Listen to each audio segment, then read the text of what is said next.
Assalamualaikum, salam sejahtera. Selamat datang kembali di channel cerita horor Pen History.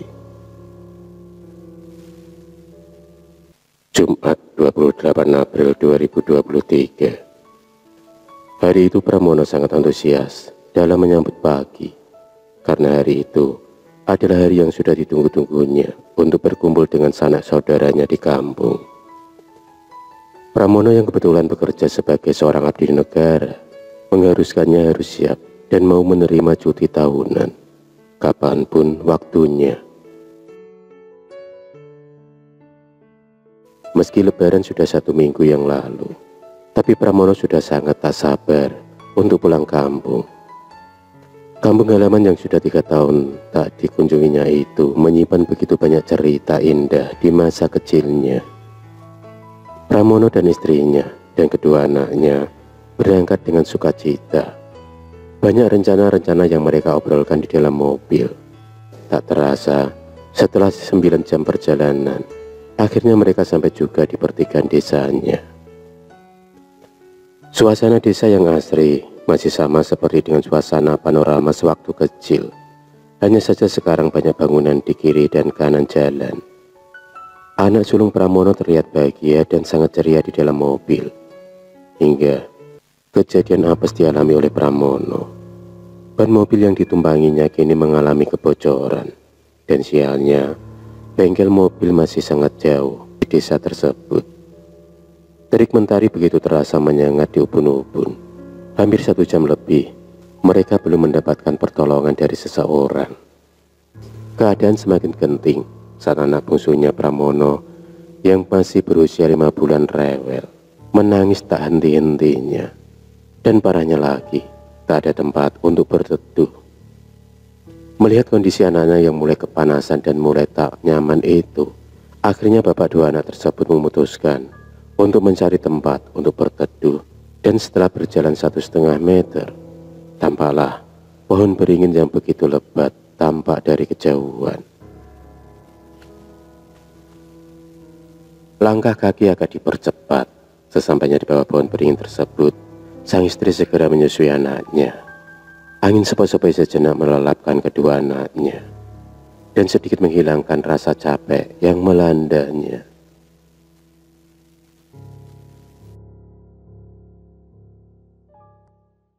Jam di tangan menunjukkan pukul 1 siang. Suasana begitu hening. Tak ada suara-suara orang yang lalu lalang. Hingga tak sengaja Pramono melihat uang kertas warna merah tergeletak di atas makam seseorang. Sebenarnya Pramono tak ada niat untuk mengambil uang tersebut, apalagi uang tersebut berada di area pemakaman. Tapi lagi-lagi sang istri terus saja menyuruhnya untuk mengambil uang itu dengan dalih mubazir. Dengan sekejap, selembar uang 100.000 itu pun berpindah posisi. Dan anehnya, setelah Pramono mengantongi uang tersebut, seisi alam pun seolah berbicara. Angin yang tadinya sepoi-sepoi mendadak berdesir kencang. Cuaca yang panas secepat kilat berubah menjadi mendung secara tiba-tiba. Karena cuaca yang kurang mendukung, dia pun segera mengajak keluarganya masuk ke dalam mobil. Dan anehnya, mobil yang tadinya mogok tiba-tiba bisa menyala, dan ban rodanya pun sudah tak bocor lagi. Singkat cerita, Pramono akhirnya bisa bernafas lega karena sudah sampai di rumah peninggalan orang tuanya. Kebetulan rumah orang tuanya itu juga kosong, lantaran kedua orang tuanya sudah meninggal 4 tahun yang lalu. Tapi meskipun begitu, rumahnya tetap bersih dan terawat karena Pramono menyuruh orang kepercayaannya untuk membersihkannya dan dibayar setiap bulannya. Baru saja masuk 1 langkah, anak busungnya kembali rewel dan bau anyir darah menusuk hidung. Risna, istri Pramono pun mual-mual dan segera berlari ke kamar mandi. Siluet bayang hitam seolah membuntuti kemanapun istri Pramono melangkah. Pramono merenggangkan ototnya sambil selonjoran di sofa kesayangan almarhum ibunya. Dia bernafas lega lantaran anak dan istrinya sudah tertidur pulas akibat kelelahan. Kumandang suara azan maghrib terdengar merdu dari kejauhan. Suara binatang-binatang malam mulai bersaut-sautan dan dari telah berganti. Pramono segera bergegas menuju tempat wudhu yang terletak di samping rumahnya. Baru saja dia membaca niat, tiba-tiba ada suara tangisan seseorang wanita yang entah dari mana asalnya. Dia tidak menghiraukannya, dia hanya menganggap suara itu berasal dari rumah tetangganya. Dan suara itu pun kembali terdengar saat dia selesai sholat maghrib. Tapi kali ini bukan suara tangisan, melainkan suara orang tertawa cekikikan. Disitulah Pramono mulai merasa bulu kuduknya meremang. Detak jantungnya seolah berdetak ketika melihat istrinya tergolek lemas dan anak bungsunya sudah berada di pangkuan makhluk yang menyeramkan. Sosok berambut panjang itu begitu halus membelai rambut si balita. Lagu demi lagu dinyanyikan makhluk mengerikan tersebut. Tapi tatapan lembut itu seketika berubah menakutkan tak kalah melihat wajah Pramono. Lidah yang menjulur panjang dan matanya yang melotot tajam seolah-olah tak menyukai kehadiran dari Pramono. Sedangkan anak sulungnya juga tak sadarkan diri. Tubuhnya lemas tak berdaya, tergeletak di lantai. Belum sempat Pramono berteriak minta pertolongan warga, makhluk tersebut sudah membawa terbang bayi mungil itu. Suaranya begitu memekikkan telinga. Dengan nafas tersengal-sengal, Pramono pun kemudian menggedor-gedor pintu Sonaji. Dia menceritakan apa yang dialaminya dengan cepat. Sonaji kemudian mengumpulkan warga desa. Pramono pun merasa aneh karena mereka juga membawa peralatan dapur. Setelah mendengar arahan dari Pak Ustadz, mereka pun kemudian mengelilingi rumah Pramono sambil memukul-mukul peralatan dapur. Suara pukulan itu menghasilkan suara yang menggema. Sementara itu, Pak Ustadz berzikir sambil bermunajat kepada Sang Khalik. Di alam yang berbeda, Pak Ustadz sedang bernegosiasi dengan makhluk yang dikenal dengan kalong wewe tersebut. Makhluk itu tak akan memberikan bayi itu kepada Pramono sebelum dia menggantinya sebagai tumbal. Tak selang berapa lama kemudian, makhluk tersebut menghilang entah kemana. "Kesalahan apa yang kamu perbuat, Le?" tanya Pak Ustadz. Dia pun terus menggelengkan kepalanya, karena dia juga tak tahu dan tak merasa berbuat kesalahan, apalagi bersekutu dengan makhluk halus.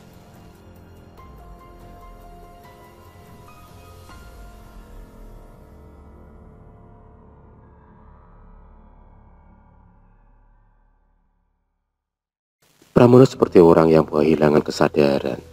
Dia terus memukul kepalanya karena tak bisa mengingat kesalahan apa yang diperbuatnya.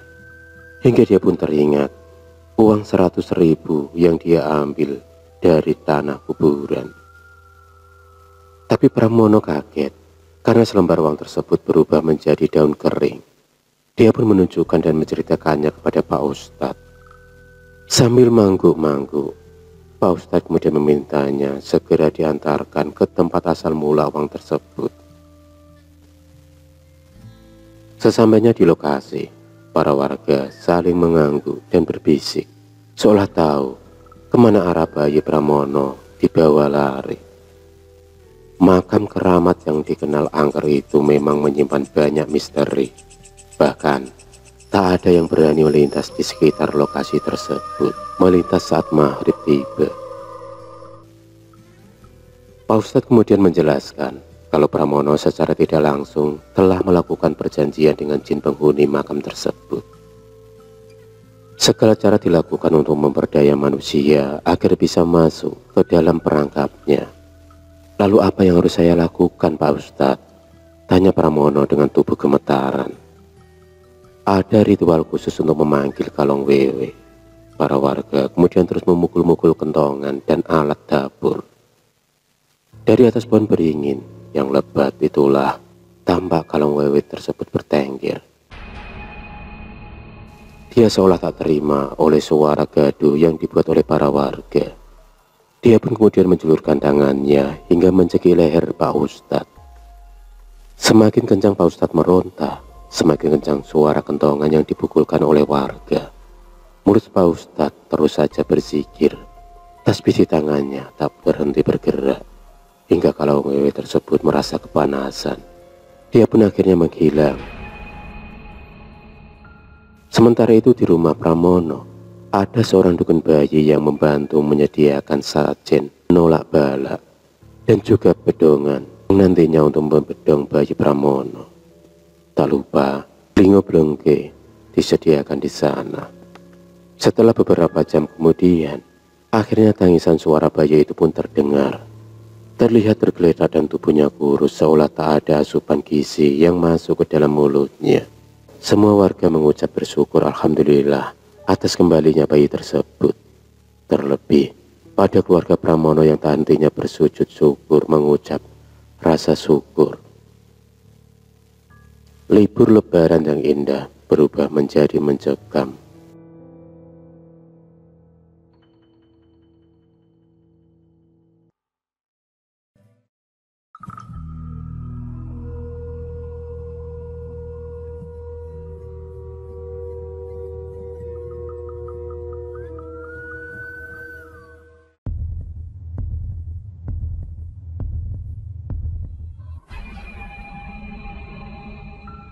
Terima kasih sudah menonton video cerita bergambar ini.